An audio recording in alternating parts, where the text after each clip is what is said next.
আসসালামু আলাইকুম সবাইকে, কেমন আছেন সবাই? তো থাম্বনেল দেখে নিশ্চয়ই বুঝতে পেরেছেন আজ আপনাদের সাথে তালের পিঠা রেসিপি শেয়ার করব। তো তালের পিঠা রেসিপির জন্য যা যা উপকরণ লাগবে সবগুলো একত্রে নিয়ে নিলাম। এখন একটি পাত্রে তালের রস ঢেলে নিয়ে এর মধ্যে চিনি দিয়ে মিশিয়ে নেব। তো চিনি মিশানো হয়ে গেলে এর মধ্যে দিয়ে দেব চালের গুঁড়া। চালের গুঁড়াটা আমি 2বার ব্যবহার করেছি। তো চালের গুঁড়া যে পরিমাণে দেব তার সমপরিমাণের অর্ধেক আমি ময়দা দিয়ে দেব। ময়দা দিলে পিঠাটা অনেক সফট হয় এবং ফুলকো ফুলকো হয়। তো ময়দা দেওয়ার পরে ডোটাকে মিশিয়ে নিয়ে আগে থেকে কুড়িয়ে রাখা নারকেল দিয়ে দেব।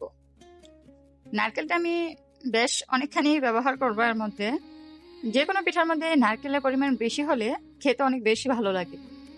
তো নারকেল দেওয়ার পর এর মধ্যে আমি একটি কলা অ্যাড করে দেব। দেখেন আমি কলাটা কিভাবে দিয়েছি। তো কলা দেওয়ার পর যখন আমি ডোটা ভালোভাবে মিশিয়ে নেব, ভালোভাবে মিশানো হয়ে গেলে এর মধ্যে আমি খানিকটা লবণ দিয়ে দেব। তো লবণ দেওয়ার পর এটাকে ভালোভাবে মিশিয়ে নিয়ে যখন এই পর্যায়ে চলে আসবে, একটু আঠালো ভাব হয়ে যাবে, তখন এটাকে আমি প্রায় 15 থেকে 16 ঘন্টা রেস্টে রেখে দেব। 15 থেকে 16 ঘন্টা পর একটি ফ্রাই প্যান চুলায় বসিয়ে এর মধ্যে তেল গরম করে এই যে আগে থেকে রেস্টে রাখা পিঠার ডোটা একটি চামচের সাহায্যে অল্প অল্প পরিমাণে ফ্রাই প্যানে দিয়ে দেব। কিছুক্ষণ ভেজে নেওয়ার পর দেখুন পিঠাগুলোর কালার কতটা সুন্দর এসেছে। তো চলুন আরো একবার আপনাদেরকে দেখিয়ে দিই কিভাবে আমি এই পিঠাগুলোকে ভেজে তুলে নিলাম। তো এই যে দেখুন আমি আরো একবার ফ্রাই প্যানে পিঠাগুলো দিয়ে দিলাম।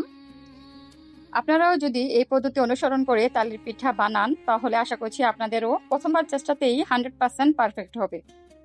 তো আমি কিছুক্ষণ পরপর পিঠাগুলোর উপরে তেল ছড়িয়ে দেব যেন পিঠাগুলো অনেক ফুলকো ফুলকো এবং ভিতরে সফট থাকে। তো দেখতেই পাচ্ছেন আমার পিঠাগুলো কতটা ফুলকো ফুলকো হয়েছে। তো চলুন এবার পরিবেশনের পালা, পরিবেশন করে দেখিয়ে দিই আমার এই তালের পিঠাগুলো কতটা সফট এবং আকর্ষণীয় দেখতে লাগছে। ভিডিওটি দেখে যদি আপনাদের ভালো লেগে থাকে অবশ্যই স্বপ্নশীলের পাশে থাকবেন। ভালো থাকবেন সবাই, সুস্থ থাকবেন। ধন্যবাদ সবাইকে। আসসালামু আলাইকুম। ভরা গেল কেউ অল্প চাওয়াতে, উড়ে গেল কিছু গল্প হাওয়াতে, অকারণে আমি অল্প আঘাতে হচ্ছি অভিমানী। কাঁচা মিঠে আলো নাম কি জানে তার, বড় গোছালো কাটছে দিন আমার, বেজে ওঠে মনে পিয়ানো গিটার, হালকা ঘুম পাড়ানি। সে তো জল্পনাতে কল্পনাতে থাকছে জড়িয়ে, আর একলা রাতে রাস রাতেও রাখছে জড়িয়ে। আজ না